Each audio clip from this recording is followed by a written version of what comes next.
સુરત શહેર વિસ્તારમાંથી મોબાઈલ ચોરી કરનાર આરોપી પાસેથી મોબાઈલ ફોન નંગ 9 કિંમત ₹78,384 ના મુદ્દામાલ સાથે પકડી પાડી કુલ્લે 4 ગુના ડિટેક્ટ કરતી ઉધના સર્વેલન્સ ટીમ।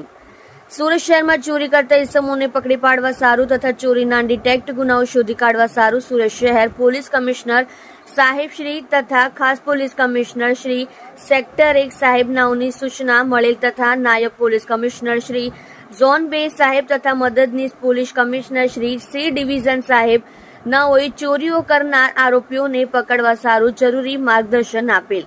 ઉપરોક્ત સૂચના અનુસંધાને ઉધના પોલીસ સ્ટેશનના police inspector Shri S N. Desai તથા second police inspector Shri V B. Gohil નાઓના માર્ગદર્શન હેઠળ second surveillance police sub inspector H J. Machhar નાઓની સર્વેલન્સ ટીમના માણસો ઉધના પોલીસ સ્ટેશન વિસ્તારમાં પેટ્રોલિંગમાં હતા। તે દરમિયાન પોલીસ કોન્સ્ટેબલ મયુરસિંહ ચોરુભા તથા પોલીસ કોન્સ્ટેબલ નાગેન્દ્રસિંહ રાજેન્દ્રસિંહ તથા પોલીસ કોન્સ્ટેબલ હૈદર અલી આલમ અલી નાઓની સંયુક્ત બાતમીથી સુરત શહેર વિસ્તારમાંથી મોબાઈલ ચોરી કરનાર આરોપી નામે મોહમ્મદ અમીન યાસીન ખાન ઉંમર વર્ષ 24 ધંધો મજૂરી કામ રહેઠાણ ઘર નંબર 128 મસ્તાનગર ઉધના 3 રસ્તા પાસે ઉધના સુરત શહેર નાઓને પકડી તેઓને ચોરી કરેલ 9 મોબાઈલ ફોન કબજે કરી સુરત શહેરના અલગ અલગ પોલીસ સ્ટેશનના કુલ 4 અનડિટેક્ટ ગુનાઓ શોધી કાઢેલ છે।